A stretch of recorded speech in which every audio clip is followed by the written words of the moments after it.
Et bonjour à tous, on se retrouve pour le pronostic du quintet de ce samedi. Nous serons le 24 octobre et on prendra la direction de Saint-Cloud pour un quintet en rayon 1, course 4.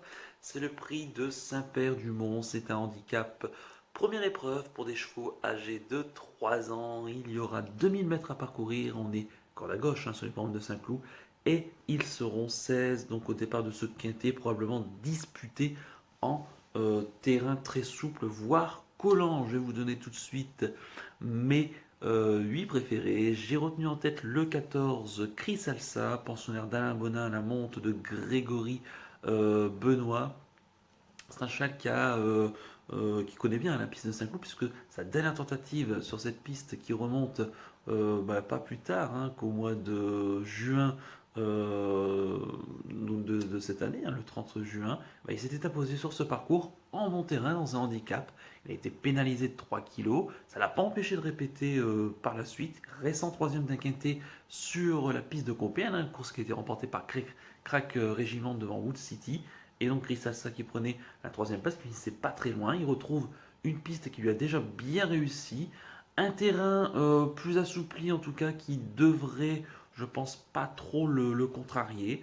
Moi, j'y crois ici. J'en ferai vraiment un chaud prétendant pour la victoire. En deuxième position, j'ai mis le 13, Courking, pensionnaire de Jean-Marie Méguinier, la monte de Christian Desmoureaux. Il a tiré le 12 à la stade de départ. C'est un chat qui n'a pas beaucoup couru dans sa carrière, mais il a des origines qui doit le prédestiner d'aller dans le terrain lourd. C'est un chat qui est bien né, c'est un fils de Tin Horse et de Kourka, donc une bonne famille maternelle. À noter qu'il a couru 2 fois sur ce parcours, c'était lors de ses 2 dernières sorties, dont une la dernière fois dans un handicap, c'était 2 places à l'arrivée, 100% de réussite, performant en terrain lourd, il vient de le prouver donc en récent le 2 octobre, troisième d'un handicap en terrain donc très lourd. Euh, la dernière fois, c'était pas mal du tout, donc troisième d'un handicap. Je trouve qu'il a sa valeur ici. Il a des lignes très intéressantes et lors de son avant-dernière sortie sur ce parcours, dans une course à condition, il terminait deuxième. Il battait donc Mabawi, que j'en parlerai un petit peu plus tard, qui n'est pas une impossibilité ici. Et il devançait surtout U-Rock, et U-Rock a gagné son handicap en 35,5 de valeur. Donc la ligne est plutôt bonne avec lui, et je trouve qu'en 35 de valeur, ça lui laisse tout à fait sa chance ici, même pour la victoire. En troisième position, j'ai mis le 6, Wood City, poursuiveur de Marc Pabonnet, la montre de Franck Blondel. Il a tiré le 15 à la stade de départ. C'est un cheval qui va débuter sur la piste de Saint-Cloud, mais il reste sur d'excellentes tentatives, et notamment la dernière fois, donc sa deuxième place dans notre course référence sur l'hippodrome de Compiègne du 14 septembre, où il s'est intercalé donc entre Crac et Gimante et en devançant donc Chris Alsa. Il retrouve Clark Régiment avec un net avantage au poids. C'est un chat qui doit quand même être confirmé. Il n'a jamais trop couru pour l'instant en terrain collant, voire lourd. Donc ça va être une première pour lui. S'il s'en sort de ce terrain-là, c'est tout à fait ici. Il a tout à fait son mot à dire, même pour la victoire. En quatrième position, j'ai mis l'As Chalamba, pensionnaire de Michael Delzang, l'amant de Christophe Soumillon. Elle a tiré le 3 derrière les stalles de départ. Elle vient d'être troisième d'un qui était récemment sur la piste de Chantilly. Alors c'était sur une distance plus courte, c'était un 1600 mètres, mais en terrain lourd, donc à l'aptitude avec elle. Course qui a été remportée par Alifon devant Aiguière d'Argent. Et elle devançait notamment Show of Time ou encore Hachim. Donc des bons chevaux d'handicap qui vont, à mon avis, bien faire dans le handicap un peu plus tard.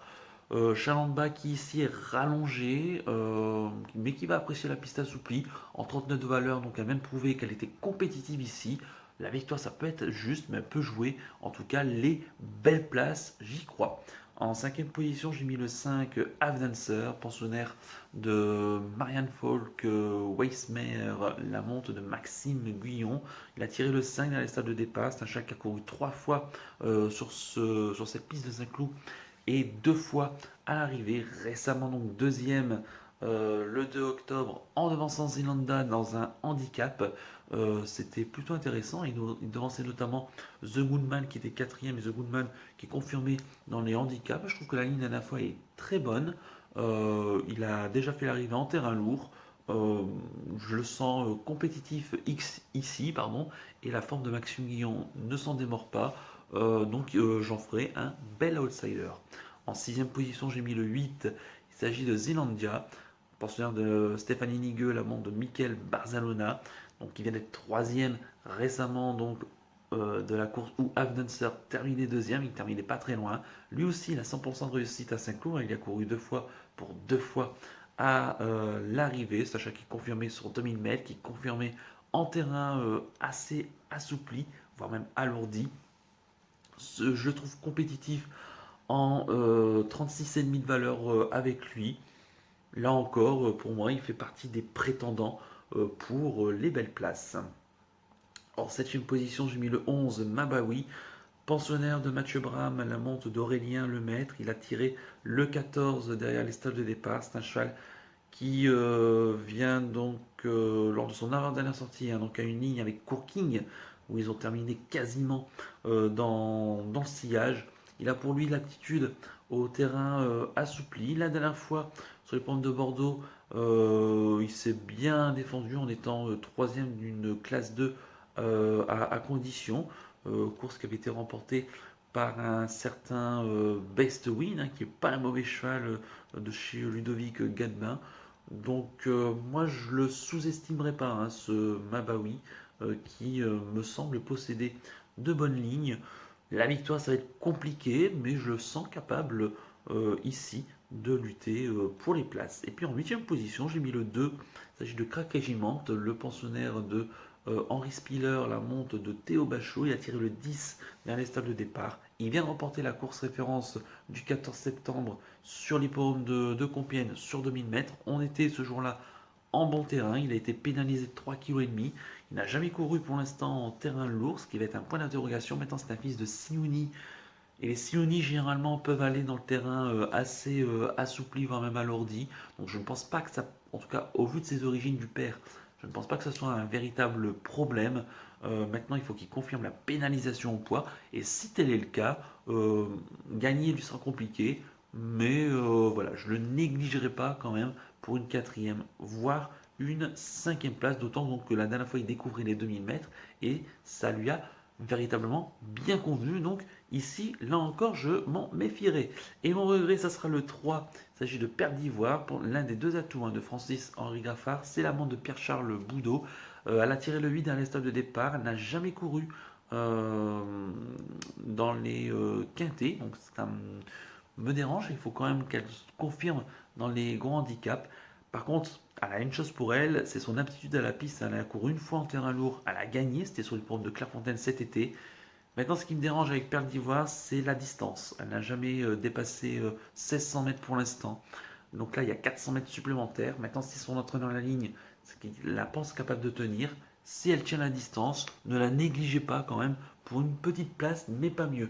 Je répète mon pronostic en chiffres, le 14, le 13, le 6, l'As, le 5, le 8, le 11 et le 2, avec le 3 en regret. Mon coup de cœur dans ce quintet, ça sera le 13, Courking, qui me plaît bien ici en bas de tableau, bien placé au poids, aptitude au terrain, il adore la piste de Saint-Cloud, bref, j'y crois beaucoup.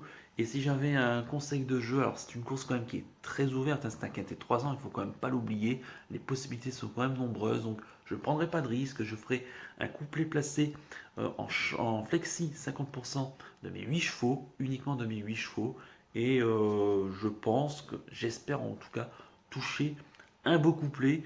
Et pourquoi pas, hein, si on a la chance, pourquoi pas d'avoir les trois couplets. Donc voilà, donc je ferai ceci en conseil de jeu. Donc voilà donc pour le conseil de jeu. Ben, il ne nous reste plus qu'à vous remercier, que vous souhaitez évidemment bonne chance pour les paris. Merci à tous pour votre fidélité. N'oubliez pas de liker et de vous abonner à la chaîne si ce n'est pas déjà fait par avance. Et je vous en remercie. Et je vous donne rendez-vous bien dès vendredi soir pour l'étude du quintet de dimanche et on sera sur les forums de Longchamp. Et n'oubliez pas également que samedi je serai avec vous en live, donc à partir peut-être de 13h30 voire 14h, je vous confirmerai l'horaire. On ratera peut-être la première course de Saint-Cloud ensemble, mais je serai avec vous quand même pour le quintet et la réunion de Saint-Cloud. Il y aura une belle réunion et notamment le critérium de Saint-Cloud, hein, qui sera juste après le quintet. Donc soyez quand même avec moi ce samedi en live sur YouTube et sur ma chaîne YouTube. Voilà. Donc je vous souhaite une excellente fin de semaine, un très bon début de week-end et surtout Prenez bien soin de vous. Ciao à tous.